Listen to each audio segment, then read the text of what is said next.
பஸ்கா பலியிலே நாம் கடந்த வாரங்களிலே நாம் பல தலைப்புகளிலே நாம் அதை சிந்தித்து கொண்டு வருகிறோம். தேவனுடைய நாமத்துக்கு மகிமை உண்டாவதாக. அதை எப்படி தேர்ந்தெடுக்கப்பட வேண்டும் என்று அதை நாம் ஆணாக அதை பழுதற்றதாக நாம் தெரிந்து கொள்ள வேண்டும் என்று நாம் கடந்த வாரத்திலே நாம் கவனித்தோம். எல்லா பலியை காட்டிலும் இந்த பஸ்கா பலி என்று சொல்லுகிறது மிக விபரமாக விளக்கமாக எழுதப்பட்டிருக்கிறது. ஏனென்றால் நம்முடைய பஸ்காவாகிய நம்முடைய கிறிஸ்து நமக்காக அடிக்கப்படுகிறார் என்பதை பல 100 வருஷங்களுக்கு பின்பாக நிறைவேறப் போகிற அந்த பலியினுடைய விளக்கத்தை நிழலாட்டமாக ஆண்டவர் முன்னமே நமக்கு எழுதி வைத்திருக்கிறதை நாம் அறிகிறோம் என்று சொல்லி நாம் கவனித்தோம். இன்றைக்கும் இந்த பஸ்கா பலியை தெரிந்து கொள்ளுகிறது மாத்திரமல்ல, இந்த பஸ்கா பலியை அடிப்பதற்குரிய நியமனம் சொல்லப்படுகிறது. ஒவ்வொரு பலியை நீங்கள் வாசித்தீங்கன்னா குற்ற நிவாரண பலி, பாவ நிவாரண பலி, போஜன பலி, சமாதான பலி, இந்த மாதிரி பலிகளெல்லாம் பின்னாலே நாம் வாசிக்கிறோம். அவைகள் ஒவ்வொன்றுக்கும் அடிக்கப்படுகிற ஒரு பிரமாணம், இப்படித்தான் அந்த பலியை செலுத்தணும் என்று ஒவ்வொரு பலிக்கும் ஒரு பிரமாணம் இருக்கிறது. அதே போல் இந்த பஸ்காவுக்கும் ஒரு பிரமாணம் இருக்கிறது. இன்றைக்கும் நாம் அந்த பகுதியை நாம் ஒரு முறை கூட நாம் வாசித்து விடலாம். நான் வாசிக்கிறேன். யாத்திரையாகமத்தின் புஸ்தகம் 12ஆம் அதிகாரம் முதல் 10 வசனங்களை நான் வாசிக்கிறேன். கர்த்தர் எகிப்து தேசத்திலே மோசேயும் ஆரோனை நோக்கி, இந்த மாதம் உங்களுக்கு பிரதான மாதம், இது உங்களுக்கு வருஷத்தின் முதலாம் மாதமாய் இருப்பதாக நீங்கள் இஸ்ரவேல் சபையார் யாவரையும் நோக்கி, இந்த மாதம் 10ஆம் தேதியிலே வீட்டு தலைவர்கள் வீட்டுக்கு ஒரு ஆட்டுக்குட்டியாக ஒவ்வொருவரும் ஒவ்வொரு ஆட்டுக்குட்டியை தெரிந்து கொள்ள கடவர்கள். ஒரு வீட்டில் இருக்கிறவர்கள் ஒரு ஆட்டுக்குட்டியை புசிக்கிறதுக்கு போதுமானவர்களாக இராமல் போனால் அவனும் அவன் சமீபத்தில் இருக்கிற அவனுடைய அயல் வீட்டுக்காரனும் தங்களிடத்தில் உள்ள ஆத்துமாக்களின் லக்கத்திற்கு தக்கதாக ஒரு ஆட்டுக்குட்டியை தெரிந்து கொள்ள வேண்டும்.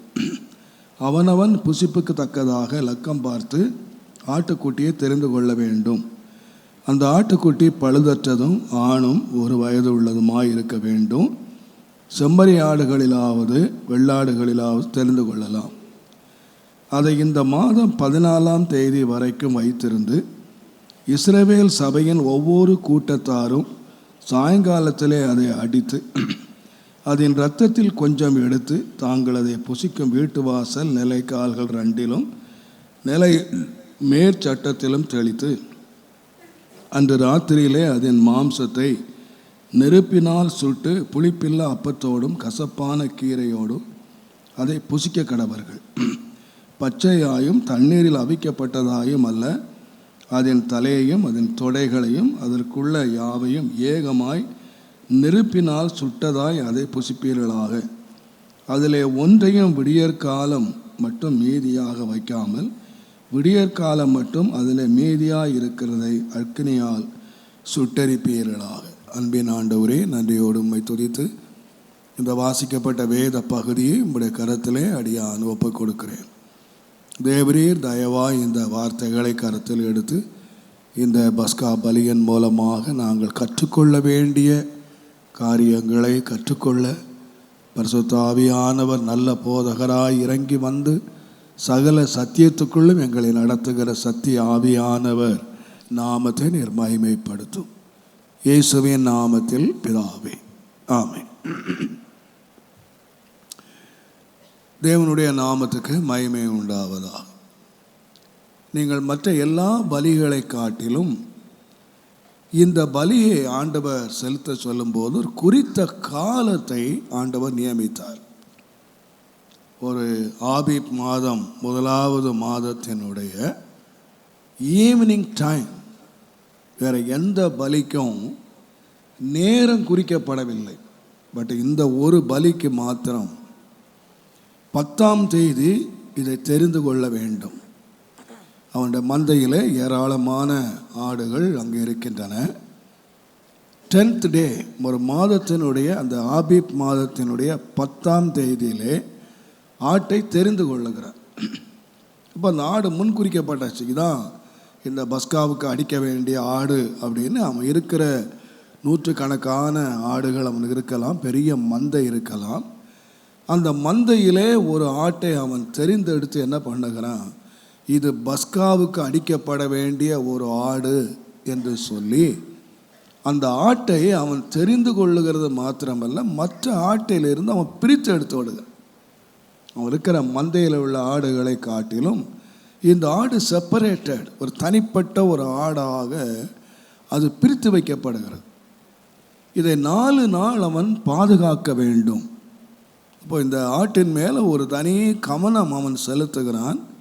4 days வேதத்தை நாம் தியானிப்போமானால், ஆதாமுடைய காலத்திலே அவன் பாவம் செய்த பொழுதுதான் இந்த இரட்சகராகிய மீட்பர் இந்த உலகத்துக்கு வாக்குத்தத்தம் பண்ணப்பட்டார்.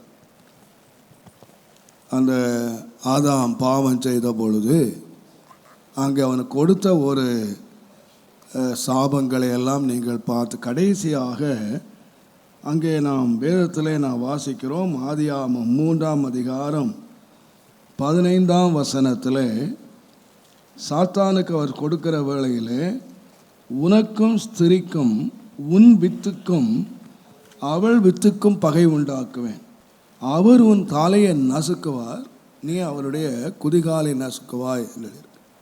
இப்போ அவர் உன் தலையை நசுக்குவார் யார் என்றால் ஒரு ஸ்திரியின் வித்து. இந்த உலகத்திலே பிறக்கிற எல்லா மனுஷனும் புருஷ வித்தினாலே பிறக்கிறான். ஆனால் அந்த சாத்தானுடைய தலையை நசுக்குகிற அந்த வித்து எங்கன்னு கேட்டிங்கன்னா, புருஷனில் இருந்தல்ல, ஸ்திரீயிலிருந்து. ஸ்திரீயின் வித்து உன் தலையை நசுக்கும். அப்போது அன்றைக்கு தான் அவன் பாவம் செய்த போது, அவன் கர்த்தரை விட்டு விலகின போது ஒரு மீட்பு. இந்த சாத்தானை எப்போ நசுக்கப்படுவான், அந்த பாம்பு என்று சொல்லுகிறது சாத்தானுக்கு அடையாளமாக நம்ம இடத்துல வாசிக்கிறோம். அவனை நசுக்கிறதுக்கு ஒரு காலத்தை ஆண்டவர் குறித்தார். ஸ்திரீயின் வித்து ஒன்று வெளிப்படும். அந்த ஸ்திரீயின் வித்து வேதம் சொல்லுகிறது, அவர் உன் தலையை நசுக்குவார் என்று எழுதியிருக்கிறது. தேவனுடைய நாமத்துக்கு மகிமை உண்டாவது. அப்போது ஆதியாகமத்திலே ஆதாமுக்கும் இந்த இயேசு பிறந்த ஒரு காலகட்டத்துக்கும் நீங்கள் கணக்கிட்டு பார்த்தால் ஏறக்குறைய 4000 வருஷங்கள் வருகிறது. 1000 வருஷம் என்று சொல்லுகிறது ஆண்டவருடைய பார்வையிலே ஒரே ஒரு நாள் என்று சொல்லியிருக்கிறது. தேவனுடைய நாமத்துக்கு மகிமை உண்டாவதாக. நீங்கள் 2 பேதுரு 3ஆம் அதிகாரம் முதல் 8 வசனங்களை, அங்கே தாமதிக்கிறார் என்று சிலர் எண்ணுகிறபடி அவர் தாமதிக்கலை.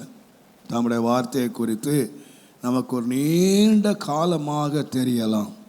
1000 years என்று சொல்லுகிறது. நம்முடைய பார்வையிலே அது ஒரு பெரிய எத்தனையோ ஜெனரேஷன் கடந்து விடுகிறது.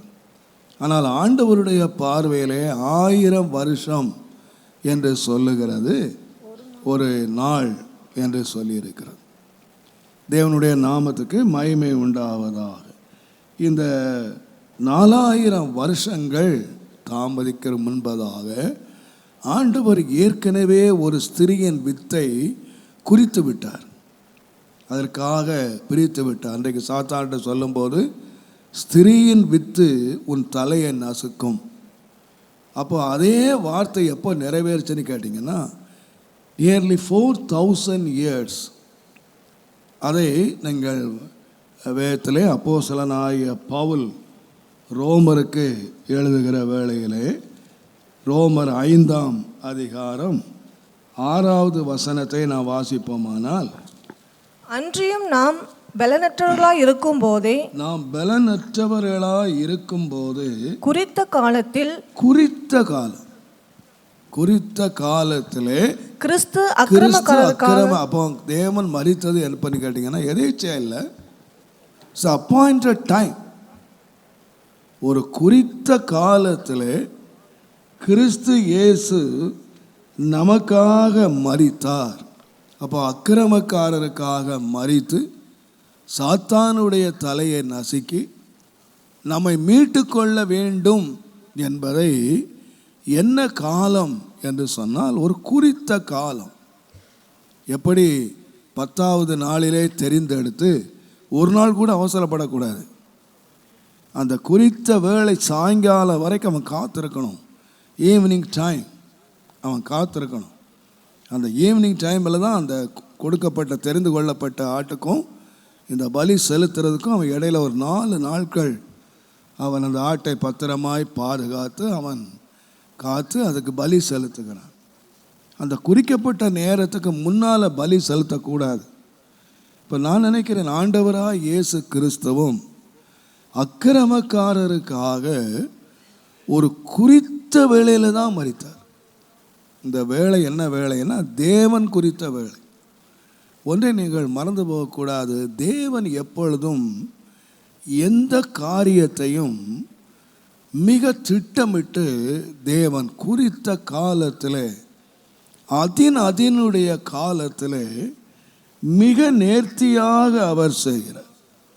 நீங்கள் கலாத்தியர் 4ஆம் அதிகாரம் 4ஆம் 5ஆம் வசனத்தை நீங்கள் வாசிப்பீர்களானால், நாம் புத்திர சுவிகாரத்தை அடையும்படி நியாயப்பிரமாணத்திற்கு கீழ்ப்பட்டவர்களை மீட்டு கொள்ளத்தக்கதாக காலம் நிறைவேறின போது ஸ்திரீனிடத்தில் பிறந்தவரும் நியாயப்பிரமாணத்திற்கு கீழானவரும் ஆகிய தம்முடைய காலம் நிறைவேறின போது நாம் புத்திர சுவிகாரத்தை அடையும்படிக்காக நம்மை அடிமைத்தனத்திலிருந்து எப்போ மீட்டு கொண்டார் என்று சொன்னால், ஒரு காலம் நிறைவேறின போது.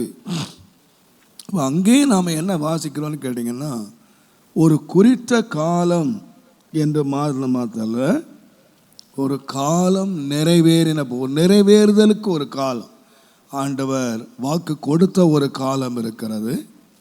அந்த வாக்குறுதியை நிறைவேற்றுகிற ஒரு காலம் இருக்கு. இதுக்கு இடையில ஒரு காலத்தை தேவன் வைத்திருக்கிறார். நீங்கள் எபேசியர் 1ஆம் அதிகாரம் 9ஆம் 10ஆம் வசனத்தை வாசிப்பீர்களானால், காலங்கள் நிறைவேறும் போது என்று சொல்லியிருக்கு.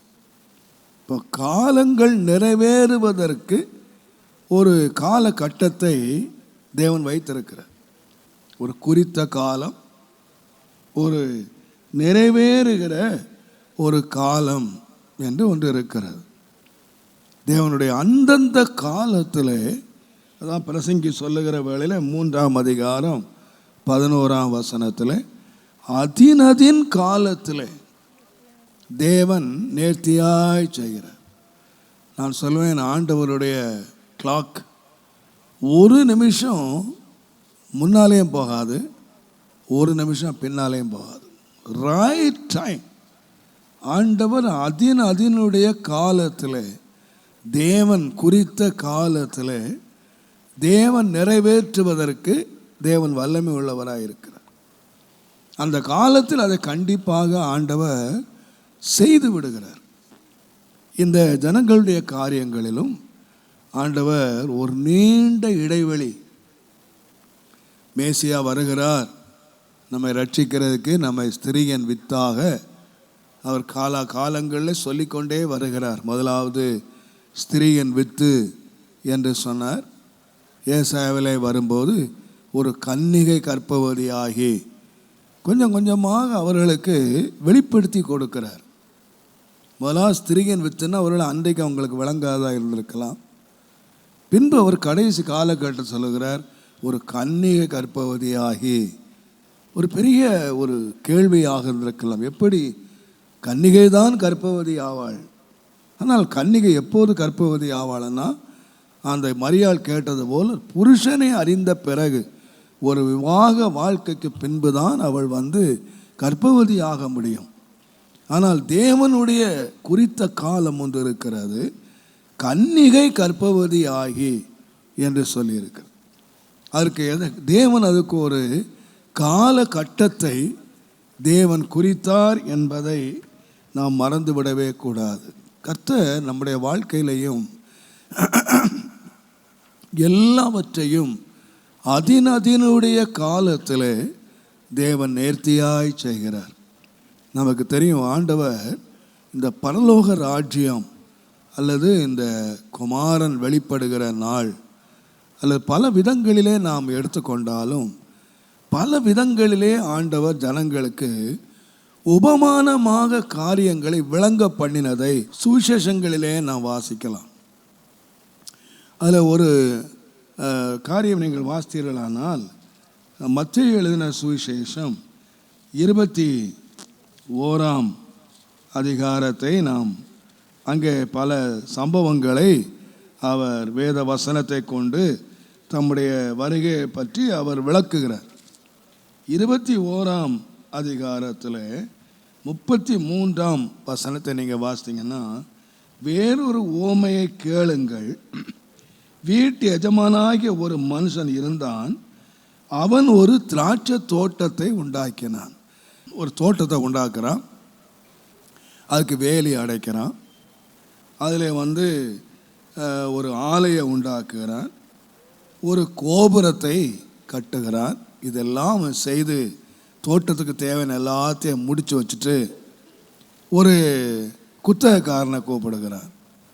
ஒரு குத்தகைக்காரனை கூப்பிட்டுட்டு அவன் கையில் அந்த தோட்டத்தை கொடுத்துட்டு, பார்த்துக்காப்பா என்று சொல்லி அவன் கையில் கொடுத்துட்டு போயிடான். இப்போ எப்போ அவன் திரும்ப ஆள் அனுப்புகிறான் என்று சொன்னால், இந்த தோட்டத்தை நட்டான். இந்த தோட்டத்துக்கு வேலி அடைக்கிற ஒரு காலம் இருந்தது, அதில் கோபுரம் கட்டுறதுக்கு ஒரு காலம் இருந்துச்சு, அதில் ஆலையை கட்டுவதற்கு ஒரு காலம் இருந்துச்சு. இந்த தோட்டத்துக்கு ஒரு காலம் ஒன்று இருக்குது. என்ன காலம்னு கேட்டிங்கன்னா, கனி காலம். இந்த கனி காலத்திலே தான் அவன் என்ன செய்கிறான் என்று கேட்டால், அவன் வேலைக்காரர்களை அனுப்புகிறான், ஊழியர்களை அனுப்புகிறான். ஒரு கனி காலத்தில் ஊழியர்களை அனுப்பும்போது அவர்கள் ஊழியர்களை துரத்துகிறார்கள், கல்லறிகிறார்கள், கொலை செய்கிறார்கள்.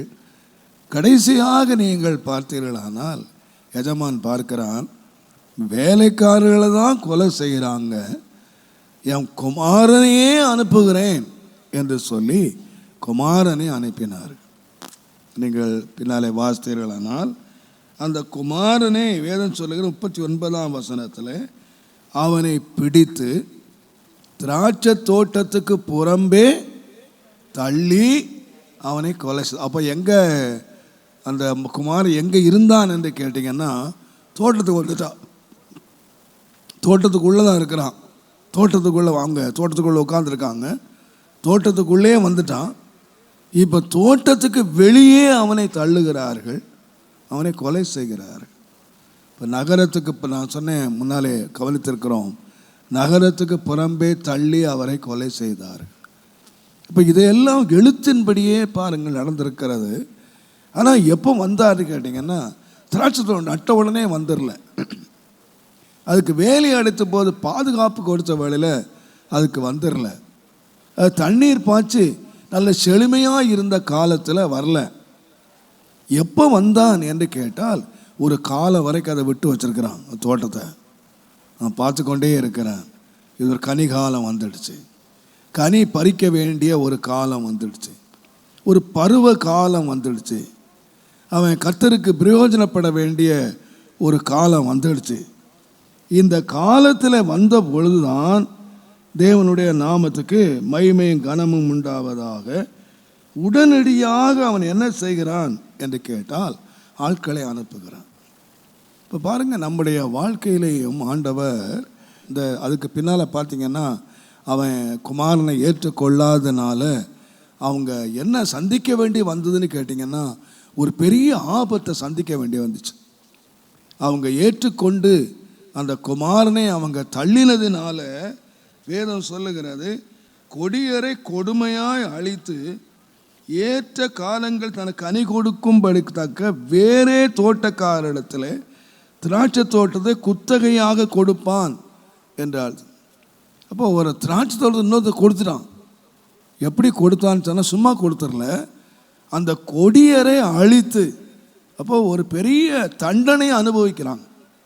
எப்போ தண்டனை அனுபவிக்கிறாங்க அப்படின்னு சொன்னால், முதலாவது ஊழியர்களை அனுப்புகிறார், தன்னுடைய வேலைக்காரர்களை அனுப்புகிறார், எத்தனையோ முறை அவன் அனுப்புகிறான். ஆனால் அவங்க எல்லாத்தையும் அலட்சியம் பண்ணுறாங்க. நம்முடைய வாழ்க்கையில் பாருங்கள், ஆண்டவர் ஒரு தண்டனையே ஒரு விசுவாசி வாழ்க்கையில் அனுப்புவதற்கு முன்பதாக so many warning, அவனுக்கு நிறைய தருணங்களை ஆண்டவர் கொடுக்கிறார். எந்த மனிதனுடைய நீங்கள் வாழ்க்கையில் நீங்கள் எடுத்து பார்த்தாலும் தேவன் அவனுக்கு தருணத்தை கொடுக்காமல் தண்டிக்கிறதில்லை. அதனால தான் ஆண்டவர் சொன்னார், கோழி தன் குஞ்சுகளை சேர்த்து கொள்ளும் வண்ணமாக எத்தனையோ தரம் நான் உன்னை சேர்த்து கொள்ள மனதாயிருந்தேன். ஆனால் உனக்கு கேட்க மனசே இல்லை.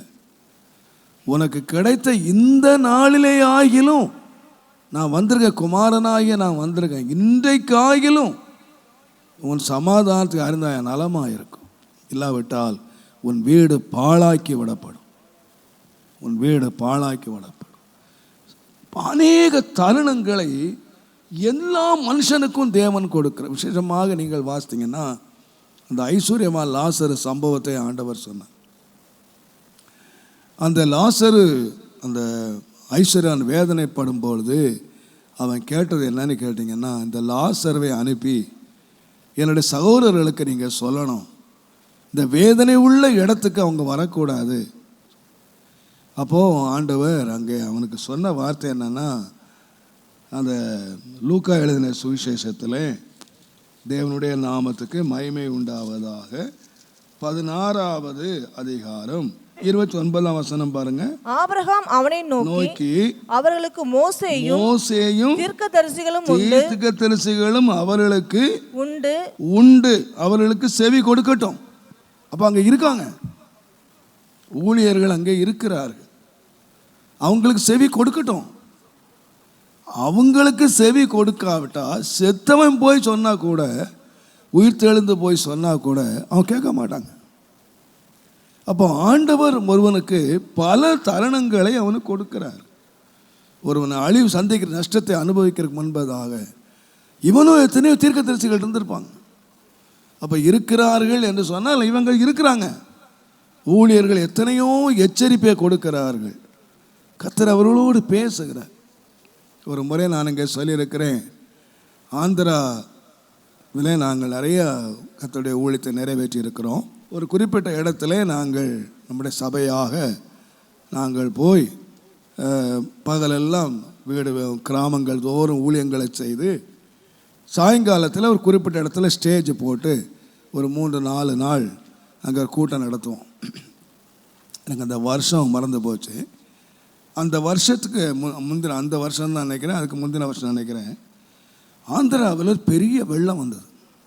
பயங்கரமான வெள்ளம் அடித்து லட்சக்கணக்கான மக்கள் போயிட்டாங்க, தண்ணியில் போயிட்டாங்க.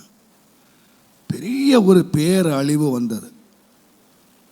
அந்த வருஷத்தில் தான் நாங்கள் அந்த இடத்துல ஒரு கூட்டத்தை கூட்டி நிறைய பேர் சுவிசேஷம் கேட்டாங்க.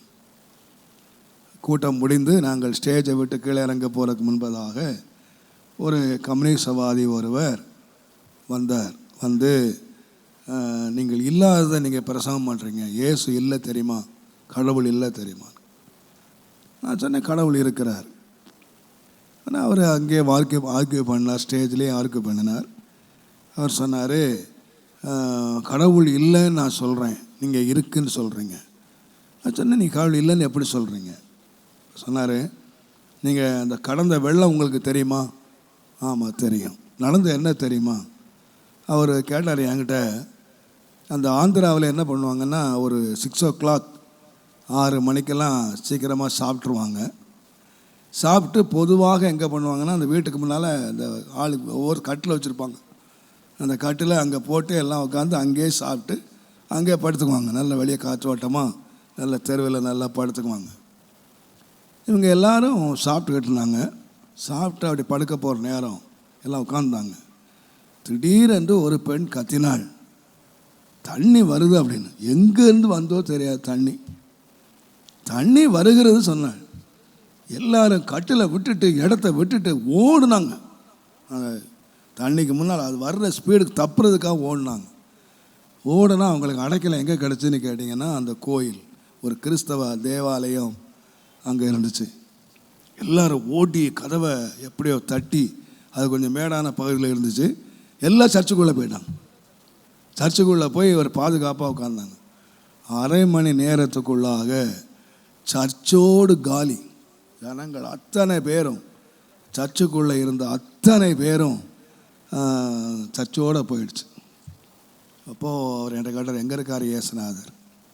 நான் சொன்னேன், அங்கே தான் இருக்கார். இயேசுநாதர் அங்கே தான் இருக்கார். இல்லையே, இயேசுநாதர் அங்கே இருந்தால் காப்பாற்றிருக்கணும் இல்லை. நான் சொன்னேன், பிரதர், இயேசுநாதர் அந்த கோயிலில் இருக்கிறார் நீங்கள் நம்புறீங்களா? நான் கடவுளை இல்லைன்னு சொல்கிறேன். இல்லை, நீங்கள் தான் சொன்னீங்க இயேசுநாதர் இருந்தார்னா காப்பாற்றிருப்பான்னு சொல்கிறீங்கல்ல. அப்போ ஜனங்கள் எப்படி அந்த கோயிலுக்குள்ளே போனாங்க? அந்த கோயிலில் இயேசுநாதர் இருக்கிறாரு, நம்மளை காப்பாற்றுவார்னு தானே போனாங்க. ஆமாம், நம்பிக்கையோடு தான் போனாங்க. சரி, இந்த ஜனங்கள்கிட்ட எத்தனை முறை அந்த சபையினுடைய போதகன் எத்தனை முறை போய் இயேசுநாதரை ஆராதிக்க வாங்க, கோயிலுக்கு வாங்க, பாவத்தை விடுங்க, கடவுளை ஆராதிங்க, கடவுள் அங்கே இருக்கிறாரு அப்படின்னு எத்தனை முறை அந்த ஊழியக்காரன் இந்த ஆலயத்துக்கு வாங்கி கூப்பிட்டுருப்பான். எத்தனை முறை அந்த வீட்டை சந்திச்சுட்டு எங்கள் கோயிலுக்கு வாங்கன்னு சொல்லியிருப்பான். என்றைக்காலும் ஜனங்கள் கோயிலுக்கு போனாங்களா? என்றைக்காலும் ஜனங்கள் இந்த கோயிலில் இருக்கிறார் நம்பினாங்களா? என்பதை உயிரோடு இருக்கும்போது பல முறை அந்த ஊழியன் உன்னை எச்சரிக்கும் போது, உன்னை கூப்பிடும்போது, கடவுள் அங்கே உனக்கு இல்லை, ஆனால் சாக போகிற வேலையில் மட்டும் உன்னை காப்பாற்றுக்க அங்கே வருவார்னு சொன்னால் தட்ஸ் ராங். பல எச்சரிப்பு ஆண்டவர் கொடுத்தார் உனக்கு, பல வாட்டி உனக்கு அழைப்பு கொடுத்தார். அதனால தான் எங்கள் ஆண்டவர் சொன்னார், கோழி தன் குஞ்சுகளை சேர்த்து கொள்ளும் வண்ணமாக எத்தனையோ தடவை நான் சேர்த்துக்கொள்ள மனதாக இருந்தேன். வாப்பான்னு அழைச்சேன், உன்னை கூப்பிட்டேன், பட் நீ செவி சாய்க்கவே இல்லைப்பா. இப்போது நல்ல நாளில் உன்னை ஆண்டவர் கூப்பிடும்போது நீ வராமல் போய் உன் சாக போகிற ஆபத்து நாளில் கூப்பிட்டா, ஆபத்து நாளில் என்னை கூப்பிடுவான், ஏன்னா நான் உன்னை பகடியம் பண்ணுவேன்னு சொன்னேன், உன்னை ஆகடியம் பண்ணுவேன். இன்றைக்கி நிறைய கர்த்தருடைய பிள்ளைகள் எங்கே அடி வாங்குறாங்கன்னு கேட்டிங்கன்னா, அடிக்கடி கடிந்து கொள்ளப்பட்டும் தன் பிடரியை கடினப்படுத்துகிறவன் சகாயமின்றி சடுதி ஆடிவாங்க. சகாயமின்றி அவனுக்கு சகாயமே கிடைக்கிறதில்ல, உதவியே கிடைக்கிறதில்ல என்று தெரியும். உனக்கு ஆபத்து தேவன் சொல்லுகிறார், நீ போகிற வழி உனக்கு சரியில்லை என்று ஆண்டவர் எச்சரிக்கிறார். பட் தருணங்களை தருகிறார். நீங்கள் வேதத்தை வாசிங்கன்னா, அக்கிரமம் நிறைவேறும் போது, அக்கிரமத்துக்கும் என்ன இருக்குன்னா ஒரு நிறைவேறுதல் இருக்கு, அதுக்கு ஒரு நிறைவேறுதல் இருக்கு. பாவம் எப்படி பரிசுத்தம் பூரணமாகிறதோ அதுபோல பாவம் பூரணமாகிறதுக்கு ஒரு காலம் இருக்கு. பாவம் செய்த உடனே தேவன் அடிச்சிடுறதில்லை, தேவனை காரணம் தருகிறார். ஆனால் இந்த பாவி என்ன செய்யறான்னா, பாவத்தை பூரணமாக்குறான். எப்படி பரிசுத்தம் பூரணமாகும் போது பலனை கொண்டு வருகிறதோ அதுபோல் ஒரு கனிகாலம் வைக்கப்பட்டிருக்கு. எல்லாத்துக்கும் ஒரு செடி நடுற ஒரு காலத்தில் ஆண்டவர் பிடுங்கி போட்டுறதில்ல. ஆண்டவர் எது வரைக்கும் வெயிட் பண்ணுறாருன்னா, ஒரு கனிகாலம் சாய்விக்கு அப்போ தான் அனுப்புகிறார். தேவனுடைய நாமத்துக்கு மகிமை உண்டாவதாக. ஆகையினால் தேவன் எல்லாத்துக்கும் ஒரு காலத்தை வச்சிருக்கிறார். தேவன் காணலை, நம்ம நற்கிரியைகளுக்கு பலனை கொண்டு வர்றது கூட தேவன் காணலை நினச்சிடக்கூடாது. அப்பாயின்மெண்ட், நம்முடைய ஜபங்கள், நம்முடைய ஸ்தோத்திரங்கள், நம்முடைய எல்லா காரியத்துக்கும் நம்முடைய வாழ்க்கையில் தேவன் ஒரு குறித்த காலத்தில் தேவன் பலனை வைத்திருக்கிறார், காரியங்களை நிறைவேற்றுவார். நாம் அதற்காக முயற்சிகளை நாம் மேற்கொள்ளுகிற வேளையில், அவருடைய வார்த்தைக்கு நாம் கீழ்ப்படுகிற வேளையில் கர்த்தர் நிச்சயமாக அதனுடைய பலனை நாம் அனுபவிக்காமல் போகிறதே இல்லை. அதனால நாம் வேதத்தை வாசிக்கிறோம். பஸ்கா பலி ஒரு குறிக்கப்பட்ட காலம். ரெண்டாவதாக, நீங்கள் யாத்திரையாமத்தின் புஸ்தகம் 12ஆம் அதிகாரத்தில் 21ஆம் 22ஆம் வசனத்தை நான் வாசிப்போமானால், இரத்தம் நிலைக்கால்களிலே தெளிக்கப்பட வேண்டும். இரத்தம் நிலைக்கால்களில் ஈசோப்பு தண்டுகளை எடுத்து அதை என்ன செய்யணும் அப்படின்னு கேட்டிங்கன்னா, அதை தெளிக்க வேண்டும் என்று எழுதியிருக்கிறது. தேவனுடைய நாமத்துக்கு மகிமையும் கனமும் துதியும் உண்டாவதாக. 12:7 அதன் இரத்தத்தில் கொஞ்சம் எடுத்து தாங்கள் அதை புசிக்கும் வீட்டு வாசல் நிலைக்கால்கள் இரண்டிலும் நிலையின் மேற்சட்டத்திலும் தெளித்து. 22ஆம் வசனம் பாருங்க. ஈசோப்பு கொழுந்துகளின் கொத்தை எடுத்து கிண்ணியில் இருக்கும் இரத்தத்தில் தோய்த்து அதில் இருக்கும் அந்த இரத்தத்தை வாசல் நிலைக்கால்களின் மேற்சட்டத்திலும் வாசலின் நிலைக்கால்கள் இரண்டிலும் தெளியுங்கள். தெளியுங்கள் என்பது ரொம்ப முக்கியமான வார்த்தை. ரத்தத்தை என்ன செய்யணும்னு கேட்டிங்கன்னா தெளிக்கணும். சுருக்கமாக நீங்கள் பார்த்தீங்கன்னா ரத்தத்தை சிந்திடுவாங்க, அறுத்து ரத்தத்தை பூமியில் விட்டுருவாங்க. ஆனால் இங்கே சொல்லப்படுகிறது ரத்தத்தை கீழே விட்டுறாத, ரத்தத்தை எடுத்து என்ன பண்ணணும்னா ஒரு கிண்ணத்தில் எடுக்கணும். கிண்ணத்தில் எடுத்து ஈசோப்பு கொழுந்துகளிலே அதை முக்கி அதை தெளிக்கணும். நீங்கள் ரத்தத்தை நீங்கள் பார்த்துருப்பீங்கன்னு நினைக்கிறேன். ரத்தத்தை கிண்ணியில் பிடிச்சிங்கன்னா ஜஸ்ட் கொஞ்ச நேரத்தில் கட்டி ஆகிடும். சீக்கிரமாக அது அல்வா துண்டு மாதிரி ஆகிடும். இப்போ நாங்கள் சின்ன வயசுலலாம் அந்த ரத்தம் சாப்பிட்றது ரொம்ப டேஸ்ட்.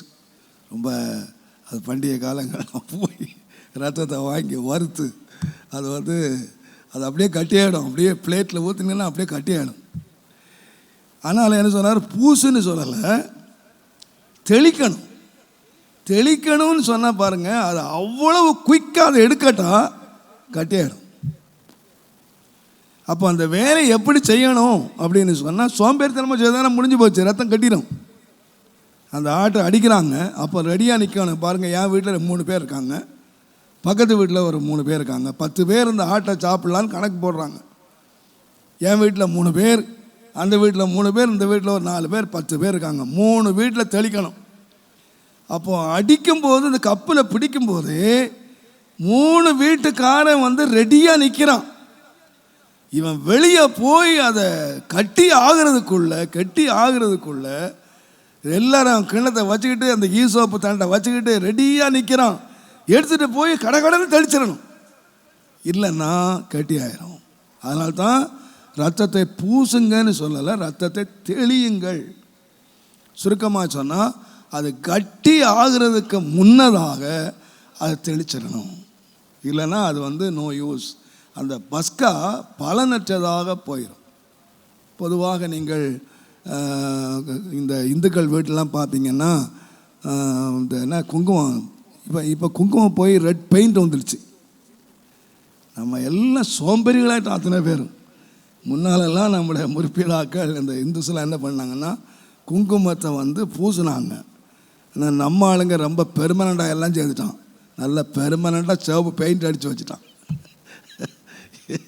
இது ஏன் வந்ததுன்னு கேட்டிங்கன்னா, இது இங்கேருந்து தான் வந்தது, எல்லாமே இங்கிருந்து தான் வந்தது. எல்லாம் எடுத்துகிட்டு அவங்க அப்படியே மாற்றிட்டான், கதையே வேறு மாதிரி மாற்றிட்டான். இதை ரத்தத்தை என்ன இதை சொன்னப்படுங்கன்னா தெளிக்கணும். பொதுவாக நீங்கள் இந்த ஒவ்வொரு காரியத்தையும் நீங்கள் யோசிப்பது ரொம்ப நல்லாயிருக்கும். இந்த பஸ்காவிலே தான் 2 முக்கியமாக 2 செடிகள் பயன்படுத்தப்பட்டிருக்கிறது.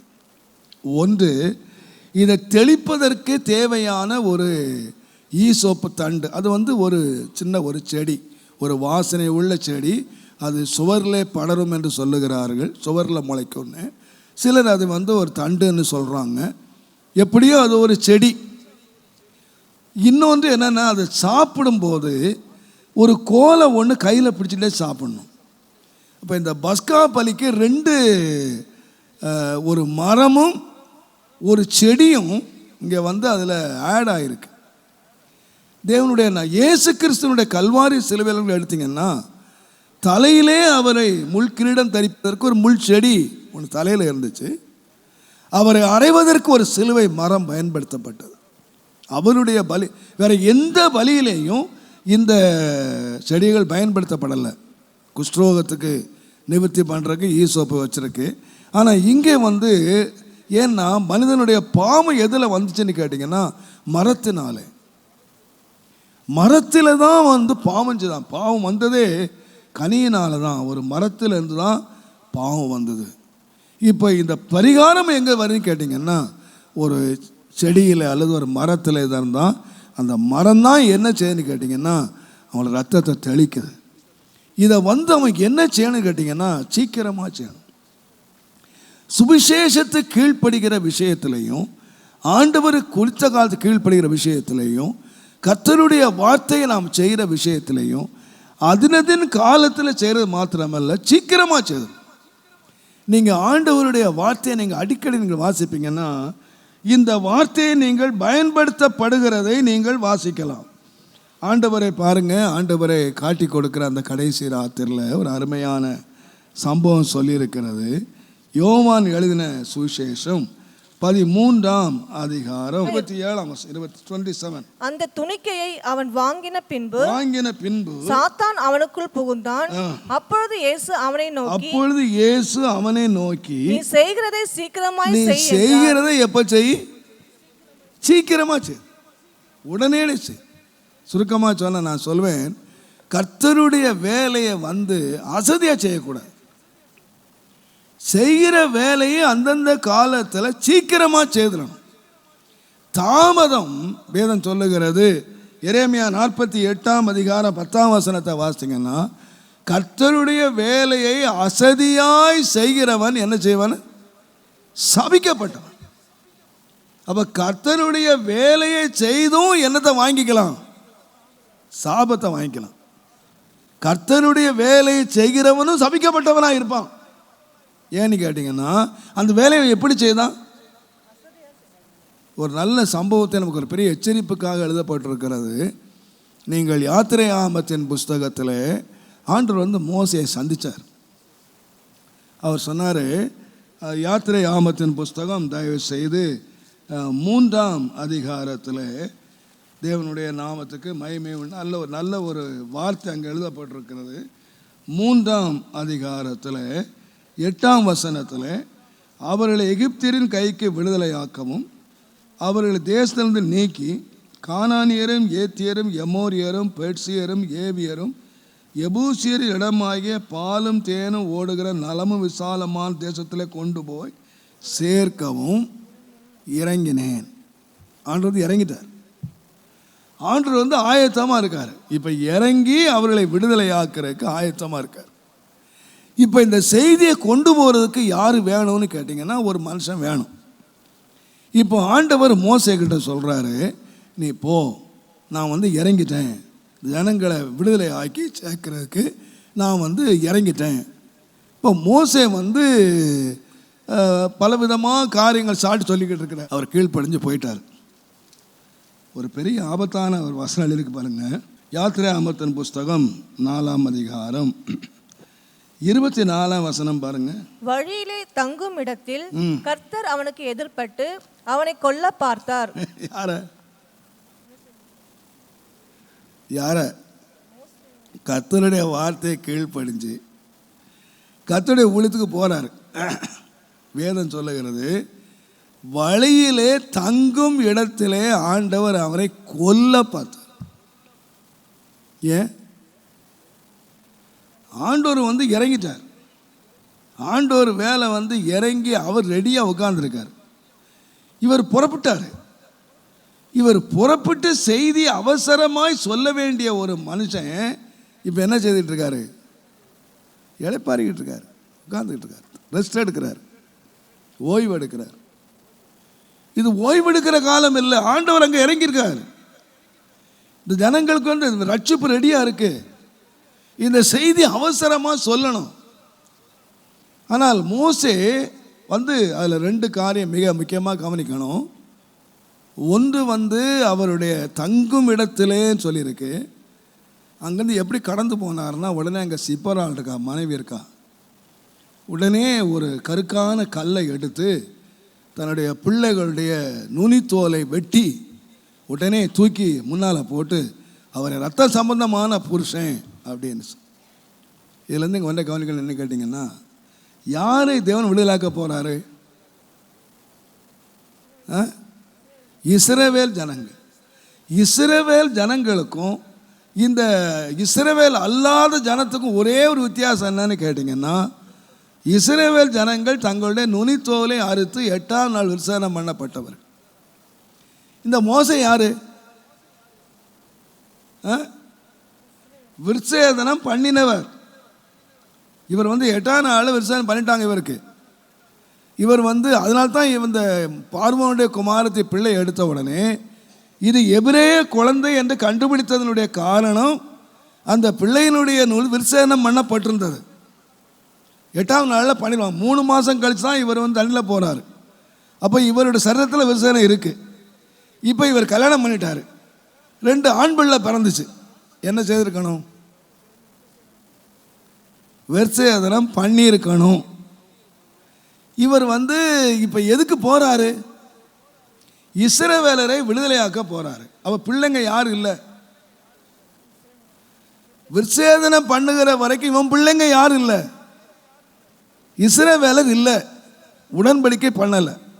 நான் நினைக்கிறேன் இந்த கட்டியிருக்கிற பொண்ணு யாருன்னா ஒரு ஆசாரியனுடைய பொண்ணு. அவ இஸ்ரவேல் ஒரு அந்நிய எத்தியோப்பிய ஆசாரி. அவங்க விக்கிரகத்தை ஆராதிக்கிறவங்க.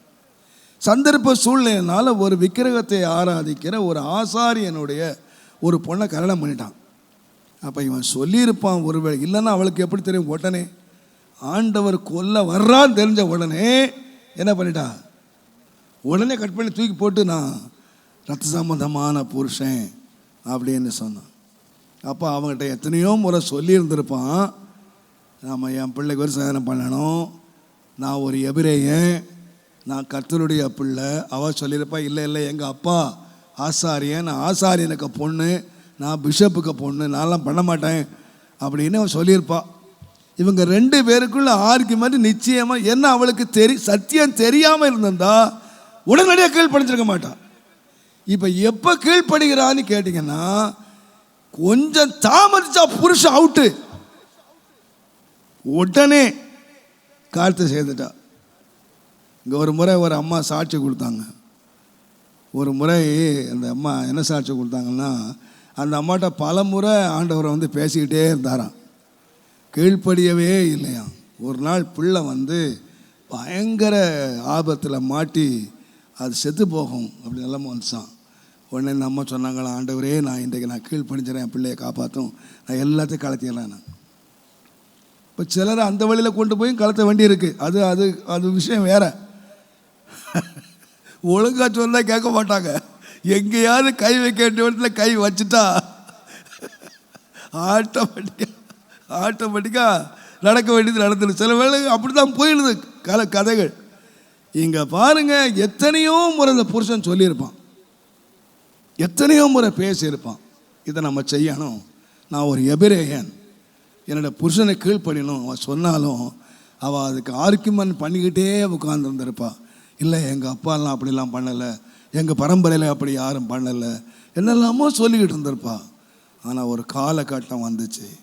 இப்போ பார்க்குறா, மோசே தூங்கிட்டு இருக்காரு, தங்கித்தால இளைப்பாரிக்கிட்டு இருக்காரு. இவ பார்த்துட்டா மரணம் நம்முடைய புருஷனுக்கு வந்துடுச்சு அப்படின்னு சொன்ன உடனே உடனடியாய் கட்டளை கீழ்ப்படிந்து உடனே சொன்ன, இது ரத்த சம்பந்தமான என் புருஷன், இந்த பிள்ளையை நான் அவருக்கு தான் பெற்றேன். உடனடியே கத்த விலகி போனார்.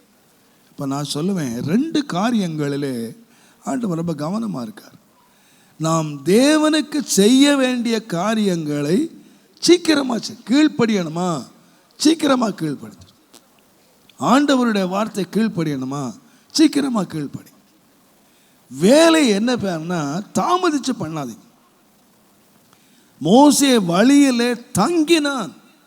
ஆண்டவர் ரொம்ப அவசரமாக சொல்கிறார், நீ சீக்கிரம் வாப்பா, நான் இறங்கிட்டேன், இறங்கி நான் எல்லாத்தையும் ஆயத்தம் பண்ணி வச்சுட்டு தான் நான் உன்னை கூப்பிடுறேன் என்று சொன்னால் அவன் தாமதித்து கொண்டிருக்கிறான். நம்முடைய கர்த்தருடைய வார்த்தைக்கு நாம் கீழ்ப்படுகிறத நீங்கள் தாமதிக்காமல் சொல்லணும். எப்போவுமே நான் சொல்லுவேன், நீங்கள் எந்த அளவினால் நீங்கள் அளக்குறீங்களோ அதே அளவுலாம் தேவன் அளப்பார். நீங்கள் தாமதித்து கீழ்ப்படுகிறீங்களா, தேவனும் தாமதிச்சே பதில் தருவார். நீங்கள் உடனடியாக கீழ்ப்படுகிறீங்களா, தேவன் செய்கிற பதிலும் உடனடியாக இருக்கும். தேவன் நீங்கள் எந்த அளவில் அளக்குறீங்களோ, நீங்கள் சவு முட்டாய் மாதிரி இழுத்துக்கிட்டே உட்காந்துக்கிட்டு ஆண்டவர் மட்டும் உடனே செய்யணும் நினச்சா அது தட்ஸ் ராங், அது தவறு. கர்த்தருடைய வார்த்தைக்கு நாம் எந்த அளவிலே நாம் கீழ்ப்படுகிறோமோ அதே அளவு தான். சில வேளைகளில் நாம் தாமதித்து செய்கிறது நமக்கு ஆசீர்வாதத்தை மாத்திரம் கொண்டு வர்றது மாத்திரம் இல்லை, சாபத்தை கூட கொண்டு வந்து. நான் அடிக்கடி இங்கே சொல்லியிருந்தாலும் நான் ஞாபகப்படுத்துகிறேன். ஒரு முறை ஒரு அருமையான மிக படித்த ஒரு உயர் பதவியிலே வகித்த ஒரு சகோதரி, ஆண்டவரோடு கூட ரொம்ப நெருக்கமான உறவை கர்த்தருக்குள்ளே வைத்திருந்த ஒரு சகோதரி, கையில் ஒரு அருமையான நல்ல விலை உயர்ந்த ஒரு கோல்டு வாட்ச் ஒன்றை கட்டியிருந்தார். அப்போது ஒரு நாள் ஆண்டவர் அவர்கிட்ட பேசினாராம், அந்த வாட்ச் உனக்கு வேண்டாம் அப்படின்னு சொன்னாராம். அப்போ இந்த அம்மா சொன்னாங்களாம், ஆண்டவரே நான் இதை அழகுக்காகவோ பெருமைக்காகவோ வேறு எதுக்காகவும் நான் கட்டலை. நான் இந்த மாதிரி ஒரு உயர் பதவியில் இருக்கிறேன், எனக்கு அடிக்கடி டைம் பார்க்கணும், அதுக்காக தான் நான் கட்டியிருக்கேன். நான் என்னுடைய பெருமைக்காகலாம் ஒன்றும் கட்டலை. ஆனால் என்னவோ தெரியல, ஆண்டவர் அந்த சிஸ்டர்கிட்ட ரொம்ப அடிக்கடி பேசிகிட்டே இருந்தார், உனக்கு வேண்டாம் இதை கலத்திரு, உனக்கு வேண்டாம் இதை கலத்திரு. ஆனால் இவங்களுக்கு இதே பால் சொல்லிட்டு வந்தாங்க. ஒரு ஞாயிற்றுக்கிழமை அவர்கள் ஆலயத்தில் ஆராய்த்து கொண்ட பொழுது அவர்கள் ஆவிலே நிறைந்த கர்த்தரை மகிமைப்படுத்தி அவர்கள் ஆவிலே நிறைந்த களி கூறும்போது அவங்கள தெரியாமலே அவங்க இடது கையில் இருந்த வாட்சை வலது கையினால் பிடுங்கி தரையில் அடித்தாங்க. சுக்கு நூறாக நொறுங்கி போச்சு. அவர்கள் தன்னுடைய சுய நினைவுக்கு வந்த பொழுது இப்போ பார்த்தா வாட்ச் அப்படி நொறுங்கி கிடக்கு. இப்போ சொன்னாங்களாம், ஆண்டவருக்கு நான் முதல்லையே கீழ்ப்படிஞ்சிருந்தா இது யாருக்காயிலும் ஒருத்தருக்கு என்ன செய்திருக்கோம், பிரயோஜனப்பட்டிருக்கோம். இப்போ எனக்கும் பிரயோஜனம் இல்லை, அடுத்தவனுக்கும் பிரயோஜனம் இல்லை, நொறுங்கி போச்சு, எல்லாம் சுக்கு நூறாக நொறுங்கி போச்சு. அநேக வேளைகள் ஆண்டவர் கீழ்ப்படுகிற வேளையில் அந்த கீழ்ப்படிதல் இன்னொருவனுக்கு பிரயோஜனமாக இருக்கு. ஆனால் நாம் அதை காலம் தாழ்த்தி இருக்கிற வேளையில் அது நமக்கும் பிரயோஜனம் போயிடுது, மற்றவங்க பிரயோஜனம் போயிடுது. ஆண்டவர் எப்போது யாரை விரும்புகிறார் என்று கேட்டால் உடனே நீங்கள் புதிய ஏற்பாட்டில் இந்த ஞான ஸ்நானத்தை குறித்து கர்த்தர் கீழ்ப்படுகிற விஷயத்தை குறித்து வாசித்தீங்கன்னா உடனே கீழ்ப்படுது. அப்படியே புறப்பட்டு போனார், அப்படியே செய்தார்கள். மோசேயினுடைய காலத்தை நீங்கள் பின்னால் வாசித்து பாருங்கள், எல்லாத்தையும் உடனே அப்படியே கர்த்தர் சொன்னபடியே அடிக்கடி அடிக்கடி இந்த பாடம் அவர் சரியாக படிச்சுட்டார். தாமதிச்சா விழும் அப்படின்னு தெரிஞ்சிட்ட உடனே அவர் உடனே நீங்கள் புதிய ஏற்பாடில் ஞானஸ்நானத்தை கூட வசனத்தை கேட்டாங்க, உடனே சிறைச்சாலை அதிகாரி ராத்திரி ஒரு ஞான ஸ்நானம், வழியில் போகும்போதே ஞான ஸ்நானம், அபிஷேகம் பெற்ற உடனே ஞான ஸ்நானம், உடனே எதையுமே அவங்க இழுத்தடிக்கலை. இப்போ நான் சொல்லுவேன், பஸ்கா பலி என்று சொல்லுகிறது அது சோம்பேறிகள் செலுத்துகிற பலி அல்ல. நான் சொல்லுவேன் உடனடியாய் செலுத்தும். ரெண்டாவது, இதை தெளிக்கிறதை நீங்கள் வாசித்தீங்கன்னா யாத்திராம் 12ஆம் அதிகாரம் 7ஆம் வசனத்தில் இதை எங்கே தெளிக்கணும், தெளிக்கப்பட வேண்டிய இடமும் சொல்லியிருக்கு. வாசல் காலுடைய மேல் சட்டம், வாசல் காலுடைய கால்கள். இப்போ நம்ம ஃபேஷன் காலத்தில் வந்துட்டோம். இப்போ நமக்கு வாசக்கால் 3 சட்டம் தான் இருக்குது. ஆனால் நீங்கள் நம்ம பழைய வாசக்காலெலாம் பார்த்தீங்கன்னா 4 சட்டம் இருக்கும். வாசக்காலை மிதிக்காமல் தாண்டி போமான்னு சொல்லுவாங்க. இன்றைக்கி நமக்கு இடிச்சிடும் அப்படின்னு பயந்துட்டு என்ன பண்ணிடுறாங்கன்னா எடுத்துட்டான் ஒரு வாசக்கால். எப்படி மேல் சட்டம் இருக்கோ அதே எப்படி இருக்கும், கீழ் சட்டம் இருக்கும். 4 சேர்ந்தது தான் வாசல். எப்படி ஜன்னலுக்கு 4 வைக்கிறாங்களோ அதே போல் வாசலுக்கு 4 இருக்கும். அப்போது இந்த ரத்தம் எங்கே தெளிக்கணும்னு கேட்டிங்கன்னா கீழே தெளிச்சிடக்கூடாது, மேலே தெளிக்கணும், 2 வாசல் காலில் அந்த சைடு கால் கீழே நிற்கணும் தெளிக்கணும். ரத்தத்தை வந்து கீழ்ச்ச தெளிக்கவே கூடாது, மேலே சைடில் இங்கே தான் தெளிக்கணும். கர்த்தருடைய நாமத்துக்கு மகிமையும் கனமும் உண்டாவதாக. இப்போ நான் நினைக்கிறேன், ரத்தம் எங்கே விழக்கூடாதுன்னு சொன்னால் நம்முடைய காலின் கீழே மிதிக்கக்கூடாது. இந்த ரத்தத்தை காலில் போட்டு அதை மிதிக்கக்கூடாது. எப்போதுமே அந்த ரத்தம் எங்கே இருக்கணும்னா உயரம், அப்பர், அதை பார்க்கக்கூடிய அளவில் எல்லாரும் வந்து உள்ளே வரும்போதே அதை சைட்லையும் மேலேயும் பார்க்கக்கூடிய அளவில் அதை காலின் கீழே மிதிக்கிறதாக இருக்கவே கூடாது. அது புனிதமானது, அது பரிசுத்தமானது. தேவனுடைய நாமத்துக்கு மகிமையும் கனமும் துதியும் உண்டாவதாக. நான் சொல்லுவேன், நம்முடைய மேல் சட்டம் என்று சொல்லுகிற வேளையில் பாருங்கள், உள்ளே ஒருத்தன் வெளியிலேருந்து ஒருத்தன் உள்ளே வரான், வந்த உடனே என்னத்தை பார்த்துட்டு வரான் அப்படின்னு சொன்னீங்கன்னா, மேலே ரத்தம் இருக்குது, சைடில் ரத்தம் இருக்குது, இதை அவன் பார்க்கணும். வெளியில் வர்றவன் பார்க்கணும். உள்ளே போகிறவன் இந்த வாசலில் கீழே இருக்குமானால் அதில் ரத்தம் மிதிச்சிருவான். அதனால் அதை மிதிச்சிடக்கூடாது. சுருக்கமாக சொன்னால், உள்ளே போகிறவன் அதை மிதித்து அசுத்தப்படுத்திடக்கூடாது. வெளியிலிருந்து வர்றவன் இந்த வீடு என்னப்பட்ட வீடுனா ரட்சிக்கப்பட்ட வீடு, வாதை நீங்கின வீடு அப்படின்னு பார்க்கணும். இந்த வீட்டுக்காரன் இதை நம்ம கவனமாக இருக்கணும். இதை நீங்கள் இந்த காலின் கீழே மிதிக்கிறதை குறித்து நீங்கள் வாசிக்கும் பொழுது அப்போஸ்தலனாகிய பவுல் எழுதுகிற வேளையில் எபிரேயர் 9ஆம் அதிகாரத்தை நீங்கள் வாசிப்பீர்களானால் தேவனுடைய நாமத்துக்கு மகிமை உண்டாவதாக. எபிரேயர் 10ஆம் அதிகாரம் தயவுசெய்து 29ஆம் வசனம் பாருங்க. தேவனுடைய குமாரனை காலின் கீழே மிதித்து தன்னை பரிசுத்தம் செய்த உடன்படிக்கையின் இரத்தத்தை அசுத்தம் என்று எண்ணி, தன்னை பரிசுத்தம் செய்த இரத்தத்தை அசுத்தம். அப்போ தேவனுடைய குமாரனை கீழே எப்போ மிதிக்கிறான் என்று கேட்டால், மோசேயினுடைய பிரமாணத்தை தள்ளுகிறவன். அதுக்கு முந்தின வசனம் வாசித்தீங்கன்னா, பிரமாணத்தை தள்ளுகிறவன் அவன் கல்லெறியப்பட்டு கொல்லப்படுகிறான். அப்போ நீங்கள் வேதம் சொல்லுகிறது எவ்வளவு கொடிதான ஆக்கினைக்கு பாத்திரம் எப்போன்னு கேட்டிங்கன்னா, பிரமாணத்தை தள்ளுகிற வேலை. ஒரு தேவனுடைய பிள்ளை பிரமாணம் தள்ளக்கூடாது, பிரமாணத்தை நிறைவேற்றணும். ஏன் சொன்னார், நான் நியாய பிரமாணத்தை அழிக்க அல்ல, அதை நிறைவேற்ற தான் வந்தேன்னு சொன்னார். வேத வாக்கியங்களை நான் தள்ளுறதுக்கு அல்ல, அதை நிறைவேற்ற வந்தேன். அப்போ நாம் கர்த்தருடைய அந்த வீட்டுக்குள்ளே ரட்சிப்புக்குள்ளே இருக்கிற கர்த்தருடைய பிள்ளைகள் நம்முடைய வீட்டுக்குள்ளே நாம் பிரவேசிக்கும் போது நாம் யாராக இருக்கணும்னு கேட்டிங்கன்னா, பிரமாணத்தை நிறைவேற்றுகிறவர்களாக இருக்கணும். வேதத்தை நிறைவேற்றி இல்லாவிட்டால் நாம் வேதத்தை நிறைவேற்றாமல் நாம் அந்த வீட்டில் இருப்போம்னா, அதுதான் வேதத்தை கை கொள்ளுகிற உத்தம மார்க்கத்தார் பாக்கியவான்கள். அப்போ நாம் யாருன்னு கேட்டிங்கன்னா, ஒரு உத்தம மார்க்கத்தாராய் நம்ம எப்போ விளங்குவோம் என்று கேட்டால், வேதத்தை கை கொள்ளுகிறவர். நாம் அந்த வேதத்தை மதிக்கணும். அந்த வேதத்தை நாம் உள்ளே உட்கார்ந்துருக்கிற நாம் வேதத்தை கை கொள்ளணும். வெளியிலேருந்து வர்றவங்க முதல்ல என்னத்தை பார்க்குறாங்க கேட்டிங்கன்னா, அந்த வீடு ரத்தம் அளிக்கப்பட்டிருக்கு, இது இஸ்ரவேலர்கள், இது தேவனுடைய பிள்ளைகள், இந்த வீட்டுக்குள்ளே இருக்கிறவங்க இந்த சாபத்துக்கு நீங்கினவங்க. இப்போ நான் சொல்லுவேன், வீட்டுக்குள்ளே பிரவேசிக்கிற நான் முதலாவது ரொம்ப கவனமாக இருக்கணும்.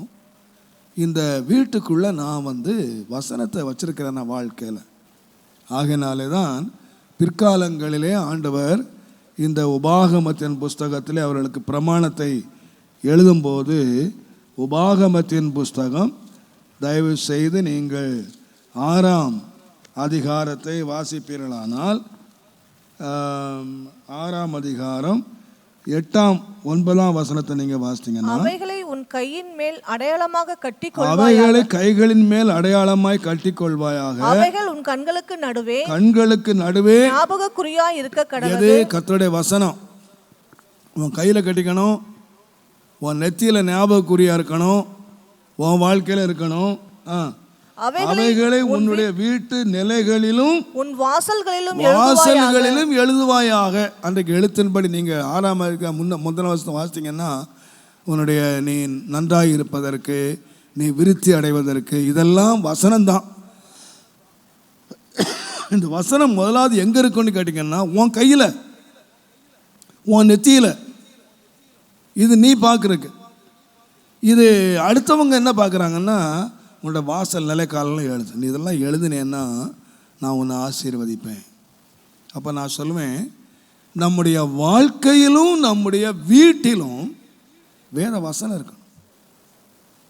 அந்த ரத்தம் தெளிக்கப்படுற அந்த எல்லாரும் வெளியிலேருந்து வர்றவங்க நம்ம யாராக பார்க்கணும்னு கேட்டிங்கன்னா, கர்த்தருடைய வசனத்தை கை கொள்கிறவங்களா, இந்த ரத்தம் தெளிக்கப்பட்ட சாபம் நீங்கினவர்களா நம்முடைய வீட்டை பார்க்கணும். நான் அடிக்கடி இந்த வீடு பிரதிஷ்டைகளில் சொல்லுவேன், வேதத்தை இருதயத்திலே பார்த்துருக்கிற ஜனங்களே என்று சொல்கிறவள் சொல்லுவேன். நம்முடைய சவுத் சைட்லெல்லாம் அங்கெல்லாம் பொதுவாக கிறிஸ்தவ வீடுன்னு சொல்கிறாங்க. பொதுவாக அங்கே என்ன சொல்லுவாங்கன்னா, அது வேதக்காரங்க வீடுன்னுவாங்க. வேதக்காரங்க வீடு. எனக்கு அந்த பேர் ரொம்ப இஷ்டமான பேர். அது கிறிஸ்தவங்க வீடுன்னு கேட்க காட்டிலும் அது யார் வீடு? வேதக்காரங்க வீடு. அவங்க அந்த வீட்டுக்கு சொந்தக்காரங்க யார்? வேதக்காரங்க. அப்போ இந்த வேதக்காரங்கிறது எங்கே இருக்கணும்னு கேட்டிங்கன்னா, உள்ளே வரும்போதே இருக்கணும், பார்க்கணும். மற்றவங்க பார்க்குறாங்க, இது யார் வீடு? வேதத்தை பச்சிருக்க வீடு. அதனால்தான் இந்த நிலைக்கால்களில் இருக்கிற இடங்களிலெல்லாம் என்ன இருக்கணும்னா, ரத்தம் இருக்கணும். இதை அப்போஸ்தலனாகிய பவுல் மிக வித்தியாசமான கோணத்தில் எழுதும் பொழுது, நீங்கள் 1 தீமோத்தேயு 3ஆம் அதிகாரத்தை நீங்கள் வாசிப்பீர்களானால், அது நீங்கள் வீட்டில் வாசித்துங்க. அங்கே கண்காணியானவன், உதவிக்காரரானவர்கள் என்று முன்னணியில் சொல்லியிருக்கு. அவங்களுக்கு என்ன சொல்லியிருக்குன்னு கேட்டிங்கன்னா, முதலாவது என்ன செய்யன்னு கேட்டிங்கன்னா, உன்னுடைய வீட்டில் நீ என்ன செய்யணும்னு கேட்டிங்கன்னா, எல்லாரும் என்ன செய்யணும்? நீங்கள் அதில் ஒரு வசனத்தை நீங்கள் வாசிங்க. 1 தீமோத்தேயு 3ஆம் அதிகாரம் முதல் 13 வசனங்களை நீங்கள் வீட்டில் போய் நீங்கள் தியானித்து வாசித்து கொள்ளுங்கள். அதில் நான் ஒரு சில வசனங்களை மாத்திரம் நான் சொல்லுகிறேன். 4ஆம் வசனத்தில், உன் தன் சொந்த குடும்பத்தை நன்றாய் அறியணும். 2ஆம் வசனத்தில், ஒரே மனைவியை உடைய புருஷன் தன் சொந்த குடும்பத்தை நன்றாய் நடத்தணும்.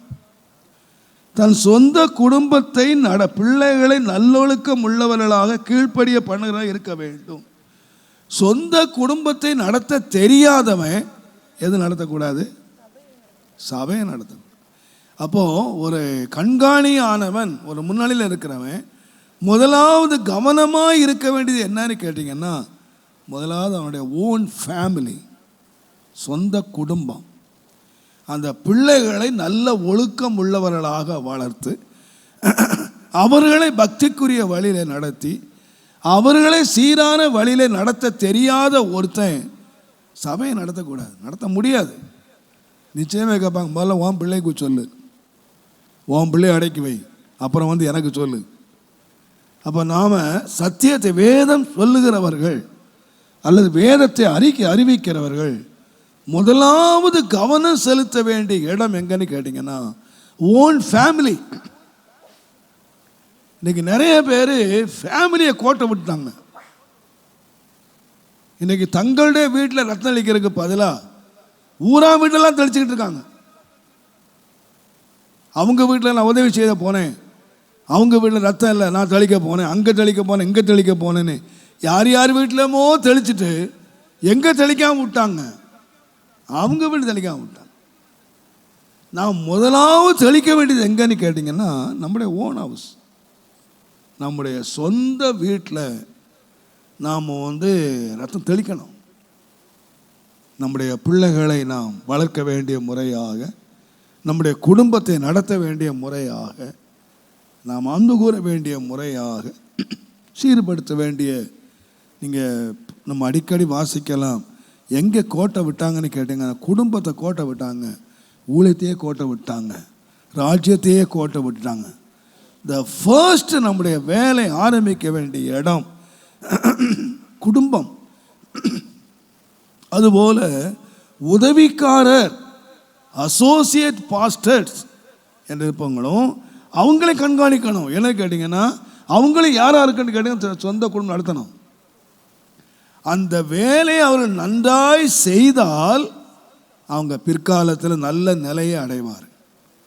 அவங்க நல்ல நிலையை அடைவதற்கு அவங்க எதை கவனிக்கணும் என்று சொன்னால், தன்னுடைய சொந்த குடும்பம்.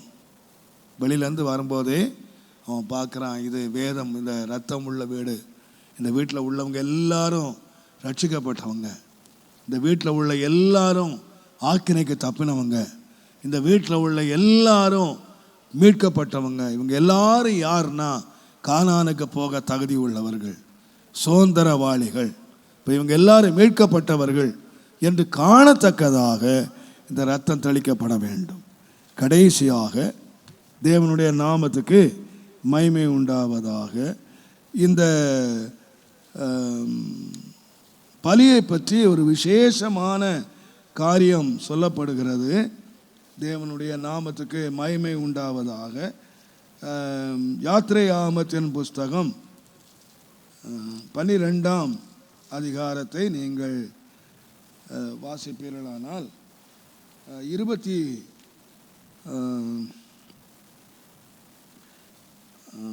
12ஆம் அதிகாரம் தயவு செய்து 43ஆம் வசனத்தை நீங்கள் 46ஆம் வசனம் பாருங்கள். அதை ஒவ்வொரு வீட்டுக்குள்ளும் புசிக்க வேண்டும். அந்த மாம்சத்தில் கொஞ்சமாயில வெளியே கொண்டு போகக்கூடாது. அதில் ஒரு எலும்பும் முறிக்கப்படக்கூடாது. இந்த ஆட்டுக்கு நிறைய எலும்பு இருக்கு. இந்த எலும்பு எல்லாமே என்ன இருக்குன்னா ஒரு ஜாயிண்ட்ஸ். எல்லா எலும்பும் ஒன்றோட ஒன்று ஜாயிண்டாக இருக்குது. இந்த ஜாயிண்டை சதைகள் பிடித்திருக்கின்றன. இதை என்ன செய்யக்கூடாதுன்னா, இந்த எலும்பை மாத்திரம், இந்த பஸ்கா எலும்பை மாத்திரம் முறிக்கவே கூடாது. அப்படியே நீங்கள் ஒரு தொடையை எடுத்தீங்கன்னா அந்த தொடையை அப்படியே எடுத்து அவன் சாப்பிட்டு அந்த மாம்சத்தை மட்டும் சாப்பிடலாம், எலும்பை அப்படியே கீழே வச்சிடணும். எக்காரணம் கொண்டும் அந்த எலும்பை என்ன செய்யக்கூடாதுன்னா முறிக்கக்கூடாது. நீங்கள் பஸ்கா ஆட்டுக்குட்டி ஆகிய நம்ம இயேசுவினுடைய மரணத்தை பாருங்கள். ரொம்ப வித்தியாசமாக அந்த இதே வார்த்தை அங்கே நிறைவேறுகிறதே நாம் பார்க்கலாம். யோவான் எழுதின சுவிசேஷம் 19ஆம் அதிகாரம் 31ஆம் வசனத்திலிருந்து 33ஆம் வசனம் வரைக்கும் இயேசுவை சிலுவையில் அரைஞ்சிருக்காங்க. ரெண்டு கல்லறையும் சிலுவையில் அரைஞ்சிருக்காங்க. அப்போது இன்னும் அடுத்த நாள் அவங்களுக்கு பஸ்கா. அந்த பஸ்காவில் அங்கே பணம் இருக்கக்கூடாது. ஆகையினால இவங்க உயிரோடு இருந்தாங்கன்னா சிலுவையில் இருக்கக்கூடாது என்பதற்காக அவங்கள சாகடிக்கணும். அதுக்கு என்ன பண்ணுவானுங்கன்னு கேட்டிங்கன்னா, சாவுறதுக்கு கையெலும்பை காலெலும்பை அடித்து உடச்சிருவானுங்க. அப்போ இன்னும் ப்ளீடிங் ஆகி அவங்க சீக்கிரமாக செத்துருவாங்க. இந்த சிலுவை மரணம் சொல்ல கொடுமையான ஒரு மரணம். அப்போ வந்தானுங்க. வந்து முதல்ல யார் எலும்பை முறிச்சாங்கன்னா, ரெண்டு கை எலும்பையும் கால் எலும்பையும், 2 திருடனுடைய கை எலும்பையும் கால் எலும்பையும் உடைச்சானுங்க. உடைச்சிட்டு இயேசுகிட்ட வந்து உடைக்க வரும்போது அதை பார்த்தாங்க, அவர் ஏற்கனவே செத்துட்டார், இறந்து போயிட்டார். ஆகையினால அவர் எலும்புகளை முறிக்கவில்லை. அப்போ இயேசு எலும்பு முறிக்கப்படக்கூடாது, இந்த பஸ்கா பலியினுடைய எலும்பு முறிக்கப்படக்கூடாது என்பது ஏற்கனவே அங்கே அந்த பஸ்காவில் சொல்லியிருக்கு. நம்முடைய பஸ்காவாகிய இயேசு கிறிஸ்து என்ன பண்ணியிருக்கிறார்னா, பலியாக நமக்காக மரிக்கும்போது அவர் இந்த எலும்பு முறிக்கப்படக்கூடாது. எலும்பு முறியக்கூடாதுங்கிறக்கும் நான் எலும்பை பற்றி ஒரு முறை இங்கே ஒரு பாடத்தை நான் எடுத்தேன். எலும்பை மாத்திரம் அதில் மிக முக்கியம். நாம் எலும்புக்கும் நம்முடைய ஆண்டவராக எலும்புக்கு சொந்தமானு சொல்லி எழுக்கிறோம். இந்த எலும்பு வந்து பாருங்கள், நம்முடைய இதில் பாடியில் ரொம்ப விசேஷ இடத்த பைபிளில் நீங்கள் யோசித்து பார்த்தீங்கன்னா, யோபின் புஸ்தகம் 20ஆம் அதிகாரம் 11ஆம் வசனம் பாருங்க. அவன் எலும்புகள் அவனுடைய வாழ வயதின் பாவங்கள், அவனுடைய எலும்புகள் அவனுடைய வால வயதினுடைய பாவங்களினாலே நிறைந்து அவனோடு கூட மண்ணிலே படுத்துக்கொள்ளும். அவனோடு கூட மண்ணிலே படுத்து கொள்ளுமா. அப்போ அவனோடு கூட எலும்பு படுத்துக்கிடும். எலும்புல என்ன இருக்கு தெரியுமா? எலும்பு தான் நம்முடைய ரத்தத்தை உற்பத்தி பண்ணுற இடம். மஜ்ஜன்னு சொல்லுவாங்க. நம்முடைய ரத்தத்தை ஜீவனை ப்ரொடியூஸ் பண்ணுற இடம். அதுக்கு ஆண்டு என்ன வச்சிருக்கிறான்னு கேட்டிங்கன்னா, உன்னுடைய வால வயதினுடைய பாவம் எல்லாம் எங்கே இருக்கான்? எலும்பில் இருக்கு. இதெல்லாம் ஸ்டாக்கில் இருக்கு. இந்த எலும்புகளுக்குள்ள என்ன இருக்குன்னா நீங்கள் யாருக்கும் மறைக்கலாம். ஆனால் உன்னுடைய வால வயதினுடைய பாவம் எல்லாம் உன் எலும்புகளில் நிறைஞ்சு உன்னோடு கூட படுத்துக்கணும். ஸ்டாக்காக வந்து படுத்துக்கணும். யாருக்கு மறைச்சாலும் இந்த எலும்புகளுக்குள்ள என்ன இருக்குன்னு கேட்டிங்கன்னா, நம்முடைய வால வயதினுடைய பாவம். நான் சொல்லுவேன், ஏன் இந்த எலும்பை முறிக்கக்கூடாது அப்படின்னு சொன்னார்னா, இந்த வால வயதினுடைய பாவம் நம்முடைய எலும்புகள் முழுவதும் நிறைஞ்சிருக்கு. இந்த பாவங்கள் எல்லாத்தையும் இயேசு என்ன செய்தார் அப்படின்னா சுமந்து தீர்த்தார். ஒரு பாவத்தை கூட ஆண்டவர், அந்த பாவத்தினுடைய தண்டனை, அந்த எலும்பு முறிக்கப்படாதபடி அந்த தண்டனை முழுவதையும் ஆண்டவர் நம்ம மேலே ஏற்றுக்கொண்டு நமக்காக அந்த எலும்பில் அவருடைய ஜீவனிலே நம்முடைய பாவங்களை எடுத்துக்கொண்டு நமக்காக ஒரு பஸ்காவாக மரித்தார். தேவனுடைய நாமத்துக்கு மகிமை உண்டாவதா. என் அருமையான கர்த்தருடையவர்களே, இந்த புதிய பழைய ஏற்பாட்டின் காலத்தில் ஆதாமிலிருந்து ஏவாளை உருவாக்கினது கூட ஒரு முறிக்கப்பட்ட எலும்பிலே அல்ல, விலாவினுடைய எலும்பை எடுத்தார் சொல்லுக்கு தவிர முறித்தார்னு சொல்லலை. நீங்கள் வேற எந்த எலும்பை எடுத்தாலும் என்னதான் சொன்னால் கண்டிப்பாக முறிக்கணும். ஆனால் விலா எலும்பு மட்டும் நீங்கள் விலா எலும்பை நீங்கள் பார்த்தீங்கன்னா நல்லாயிருக்கும். நான் ஒரு முறை என்னுடைய உறவினர் ஒருவருடைய ஆப்ரேஷனுக்காக போயிருந்தேன். அதை பார்த்தேன். ரொம்ப அழகாக அப்படி கிழிச்சிட்டு ஒரு சுத்தியால் ஒரு தட்டுறாங்க. எலும்பு தன்னால என்னமோ ஜாயிண்ட் எல்லாம். இந்த விலா எலும்பை ஓப்பன் பண்ணுறதை நீங்கள் பார்த்தீங்கன்னா இந்த எலும்புக்கு ஒரு ஜாயிண்ட் இருக்குது. ஒரு தட்டுனா அழகாக ஓப்பன் ஆகிடுது. அதை முறிக்க வேண்டிய அவசியம் இல்லை. அதனால தான் ஆண்டு எங்கே எடுத்தாருன்னா, கை எலும்பு எடுத்தாருன்னா முறிச்சு எடுக்கணும், கால் எலும்பு எடுத்தாருன்னா முறிச்சு எடுக்கணும். ஆனால் விலா எலும்பு முறிக்க வேண்டிய அவசியமே இல்லை. ஒரு தட்டுனா போதும் ஓப்பன். ஆண்டவர் ரொம்ப முழு எலும்பு தான் ஆண்டு எடுத்தார். அது எலும்பு முறிக்கவே இல்லை. ஒரு பெண்ணை முறிச்ச எலும்புலேருந்து இல்லை, ஒரு முழு எலும்பில் தான் எடுத்தார். அவளை உருவாக்கினது ஒரு முழு எலும்பில் தான் அவர் உருவாக்கினார். ரொம்ப ஆச்சரியமாக இருக்க ஆண்டவருடைய படைப்புகள். ஆகையினால தான் வேதம் சொல்லுகிறது, அவளை முறிஞ்ச எலும்பில் அல்ல, நம்முடைய முறிந்த எலும்பு சொல்கிற சொருக்கம் சொன்னால், முறிந்த எலும்பு நம்பிக்கையெல்லாம் அருந்து போன தான் எலும்பு முறிஞ்சது, எலும்பு உலர்ந்து போகிறது எல்லாம். நான் சொல்வேன், நம்முடைய ஆண்டவர் நம்பிக்கை இழந்தவரா சாகல்ல. நம்முடைய ரத்தத்தை அவர் உயிரோடு எழும்புவேன் நம்பிக்கையோடு கூட அவர் இந்த மரணத்தை சந்தித்தார். கர்த்தருடைய நாமத்துக்கு மகிமையும் கனமும் துதியும் உண்டாவதாக. ஆகையினால் இந்த எலும்பை ஒருவன் என்ன செய்யக்கூடாதுன்னா முறிக்கவே கூடாது. சங்கீதக்காரன் கூட சொல்வார், 34ஆம் சங்கீதம் 20ஆம் வசனத்தை நீங்கள் வாசித்தீர்களானால், அவனுடைய எலும்புகளை எல்லாம் காப்பாற்றுகிறார், அவனுடைய எலும்புகளை எல்லாம் கர்த்தர் காப்பாற்றுகிறார், அவைகளில் ஒன்றும் முறிக்கப்படுவதில்லை. நம்முடைய எலும்புகள் சொல்றது நம்பிக்கை, ஹோப்.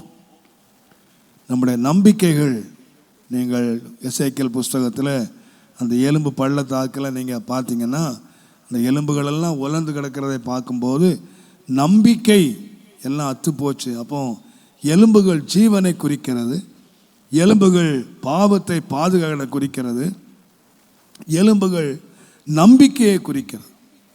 அந்த எலும்புகள் முறிக்கப்படுவதில்லை என்று சொன்னால் நம்முடைய நம்பிக்கைகள் முறிக்கப்படுகிறது. இயேசு நம்பிக்கையோடு இந்த பாதாள சந்தித்தார்.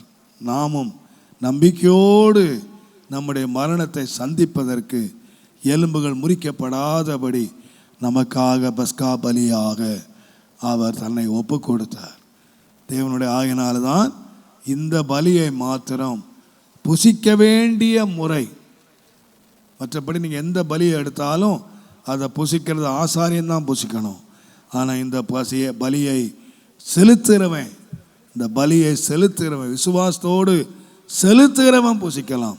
குடும்பமாக அவன் புசிக்கலாம். அதை சரியான சமயத்தில் செலுத்த வேண்டும். தேவனுடைய நாமத்துக்கு மகிமை உண்டாவதாக. அந்த இரத்தம் கட்டியாவதற்கு முன்பதாக சீக்கிரமாக அவன் செலுத்த வேண்டும். இரத்தத்தை உயரத்தில் எக்காரணம் கொண்டும் காலிங்களை மேய்த்து விடாதபடி, அசுத்தமாய் எண்ணி விடாதபடி உயரத்தில் தெளித்து அவன் பரிசுத்தமாய் காத்து கொள்ள வேண்டும். நம்பிக்கைகள் அற்று போகாமல் நம்பிக்கையோடு இந்த பலியை, மரணத்தை இயேசு இந்த பஸ்கா நம்பிக்கையோடு, மற்ற நம்பிக்கையெல்லாம் மறிச்சாங்க. ஆனால் இயேசு நம்பிக்கையோடு, உயிர்த்தெழுந்த நம்பிக்கையோடு இந்த உலகத்தில் நமக்காக பலியாக செலுத்தப்பட்டு, அப்படியே மற்றவர்களுக்கு இந்த பலிக்கு, இந்த பஸ்காவுக்கு ஒன்று தெரியும், நாம் மற்றவர்களுக்கு ஆசீர்வாதமாக இந்த பலி இருக்கிறது என்பதை அறிவித்து அது கண்களை மூடினது போல நாமும் நம்பிக்கையோடு கண்களை மூடுவதற்கு இந்த பஸ்கா நமக்காக செலுத்தப்பட்டதுக்காக நான் நன்றி செலுத்துகிறேன். கர்த்தர் ஆசீர்வதிப்பாராக. நம்ம எல்லாரும் கண்கள் மூடி ஜெபம் பண்ணுவோம்.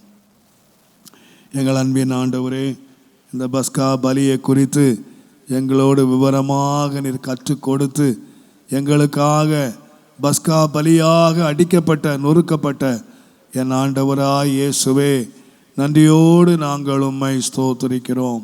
உம்முடைய ஆச்சரியமான உம்முடைய அன்பின் கரம் தயவாய் இறங்கி தேவன் நடத்தும்படியாக வேண்டிக் கொள்ளுகிறேன். உன்னதமான கரம் இந்த பஸ்கா பலியை நாங்கள் சிந்திக்கிறவர்களாய் மாத்திரம் அல்ல, இந்த பஸ்கா பலியின் மூலமாக நாங்கள் கற்றுக்கொள்ளுகிற பாடங்களை எங்கள் வாழ்க்கையில நிறைவேற்றுவதற்கு தேவன் அனுக்கிரகம் செய்யும், உதவி செய்யும், நடத்தும். இயேசுவின் நாமத்தில் பிதாவே.